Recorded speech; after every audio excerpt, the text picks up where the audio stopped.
तो आज हम बात करेंगे एम्फीसीमा के बारे में which is related to COPD। तो एम्फीसीमा को जानने से पहले हम सबसे पहले एल्वुलाई का बेसिक स्ट्रक्चर देखेंगे कि एल्वुलाई आपके किस तरह बने होते हैं। तो नॉर्मली आपके एल्वुलाई न्यूमोसाइट से बने होते हैं, कि जो सेल्स है वो न्यूमोसाइट्स के होते हैं। न्यूमोसाइट्स क्यों, कौन से न्यूमोसाइट टाइप 1 और टाइप 2 होती है।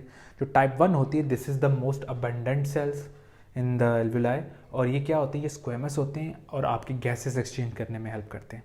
उसके बाद बात होती है टाइप 2 सेल। तो ये टाइप 2 सेल आपके एल्वुलाई में क्यूबॉइडल होते हैं और ये क्या करते हैं, ये रिलीज करते हैं सर्फेक्टेंट ताकि आपके एल्वुलाई कोलैप्स ना हो। उसके बाद आपके एल्वुलाई में ये मैक्रोफेज होता है ये क्या करता है कि जब भी कोई फॉरेन पार्टिकल या इरिटेंट आता है तो ये मैक्रोफेज उसको इनगल्फ कर लेता है और उसको डिस्ट्रॉय कर लेता है। बाद में हमने जाना कि आपके एल्वुलाई में कुछ सेल्स होते हैं जिसे हम इलास्टिन सेल्स कहते हैं। तो ये इलास्टिन सेल्स क्या करते हैं, ये आपके एल्वुलाई को रिकॉइलिंग पावर देते हैं। यानी कि जब आप एयर इंस्पायर करते हैं, जब एयर आती है तो आपके एल्वुलाई फूलते हैं, ठीक है, इन्फ्लेट होते हैं। जब जैसे ही गैसेस एक्सचेंज होती है उसके बाद वापस अपनी पोजीशन में आते हैं।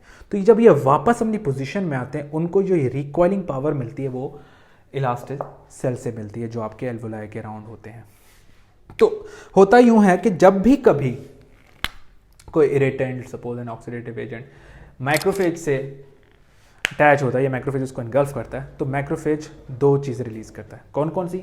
एक वो रिलीज करेगा प्रोटीएजेस और दूसरा वो रिलीज करेगा साइटोकाइंस। तो ये cytokines, specifically cytokines interleukin 6, interleukin 8, IL-1 and TNF alpha. तो ये जो साइटोकाइंस हैं ये इनिशिएट करते हैं आपके इम्यून रिस्पॉन्स को। यानी जब साइटोकाइंस रिलीज होते हैं, स्पेसिफिकली IL-1 और TNF अल्फा, जब ये रिलीज होते हैं तो आपके न्यूट्रोफिल्स केमोटेक्सिस के थ्रू टू साइटोकाइंस की तरफ आते हैं जहां साइटोकाइंस रिलीज हुए हैं। तो ये न्यूट्रोफिल जब आते हैं इस तरफ, तो ये न्यूट्रोफिल रिलीज करते हैं एक एंजाइम जिसका नाम क्या है, वो एंजाइम है elastase. So this elastase enzyme क्या करता है, ये आपके एल्वुलाई में प्रेजेंट जो इलास्टिन सेल्स होते हैं उसको डिस्ट्रॉय करता है।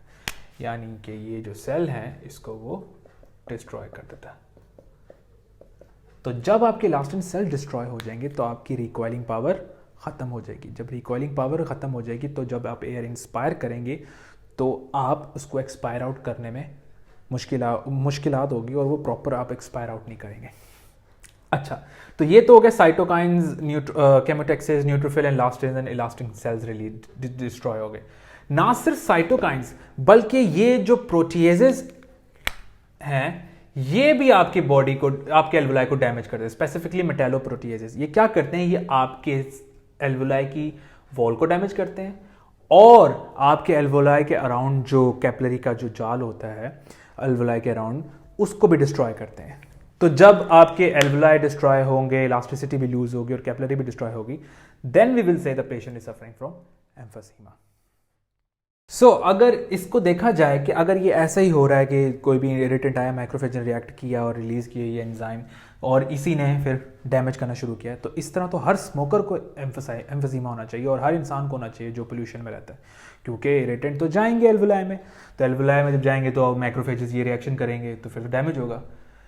लेकिन इसलिए नहीं होता हर इंसान को, क्योंकि आपकी बॉडी में एक प्रोटीन होती है जिसका नाम है अल्फा-1 एंटीट्रिप्सिन। तो ये क्या करता है, ये अल्फा-1 एंटीट्रिप्सिन जब भी आपके मैक्रोफेजेस इन्फ्लेमेटरी रिस्पॉन्स शो करते हैं या साइटोकाइंस रिलीज होते हैं प्रोटीएजेस और इलास्टेज, तो ये एंटीट्रिप्सिन क्या करता है कि इनकी प्रोडक्शन रोक देता है। जब इनकी प्रोडक्शन रुक जाती है तो क्या होता है, आपके एल्वुलाई सेफ होते हैं और प्रॉपर काम कर रहे होते हैं। यानी कि अगर दूसरे लफ्जों में अगर डेफिनेशन बनाई जाए तो इसका मतलब ये है कि emphysema is the imbalance between proteases, elastase and metalloproteases and antiproteases like alpha one antitrypsin. यानी कि अगर प्रोटीएजेस ज़्यादा हो जाएंगे और एंटीट्रिप्सिन कम हुआ तो फिर आपके एल्वुलाई डैमेज हो जाएंगे, इलास्टिक सेल टूटेंगे, वॉल टूटेगी, कैपिलरीज डैमेज होगी। So that is why it is maintained by the body कि जब भी कभी इन्फ्लेमेटरी रिस्पॉन्स हुआ एंटीट्रिप्सिन गया और उन्हें रोक दिया। अब होता यूँ है कि अगर कोई पेशेंट एम्फीसीमा से सफ़र कर रहा है तो उसके एल्वुलाई इलास्टिसिटी खो देते हैं, इलास्टिसिटी नहीं होती। जब इलास्टिसिटी नहीं होती तो उनको सांस लेने में बड़ी मुश्किल होती है, स्पेसिफिकली एक्सपायरेशन में। तो वो बड़े सारे अपने जो मसल्स हैं वो यूज़ करते हैं, लाइक इन्फ्लेमेटरी मसल्स, तो बहुत ज़ोर से गैस्पिंग कर रहे होते हैं। जब वो गैस्पिंग कर रहे होते हैं, सांस उनका उखड़ रहा होता है, तो उनका चेहरा, उनका स्किन लाल होना शुरू होता है। और इसी फीचर की वजह से एम्फीसीमा को पिंक पफर भी कहा जाता है। Pink puffer as they are puffing for the air, so that is why this is called pink puffer. उसके अलावा जब आपके एल्वुलाई लूज कर रहे हैं इलास्टिसिटी, तो आप अगर चेस्ट कैविटी देखेंगे तो आपको वो बैरल शेप में नजर आएगी। This is also a sign of emphysema कि जब भी आप किसी पेशेंट को देखेंगे who is suffering, who is having this problem like coughing और सांस लेने दुश्वारी, और अगर चेस्ट वॉल को देखेंगे, चेस्ट कैविटी को, तो आप साइड से देखेंगे तो वो बैरल शेप में होगी, ये शेप बैरल शेप में हो। तो ये तो हो गए साइन के लाइक एम्फीसीमा। अगर किसी पेशेंट को एम्फीसीमा है तो एल्वुलाई की इलास्टिसिटी कम हो जाएगी, सांस लेने में दुश्वारी होगी, स्किन कलर रेड हो जाएगा, चेस्ट कैविटी देखेंगे तो बैरल शेप नज़र आएगी। तो दीज आर द साइंस कि आपको नज़र आ जाएगा कि the patient is suffering from emphysema.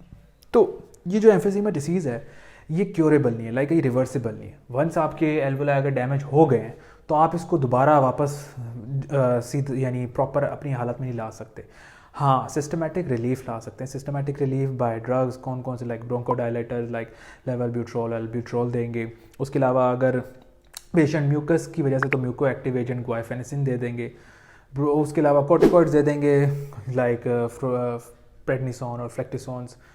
तो और पेन हुए, पेन के लिए एनसेड्स, ब्रूफिन वगैरह ये चीज़ें देंगे। तो ये जितनी भी ड्रग्स हैं ये सिर्फ आपको सिस्टमेटिक रिलीफ देंगी, लेकिन यानी आपको रिलीफ देंगी, लेकिन ये है कि ये क्योर नहीं करेंगी। सो दैट इज़ वाई कि अगर कोई स्मोकर है तो उसको चाहिए कि वो स्मोकिंग छोड़ दे, otherwise he may suffer from emphysema, because जो COPD के जो केसेस होते हैं वो more than 90%, not 90, more than 90% जितने भी होते हैं वो स्मोकर्स होते हैं। So this is for the emphysema.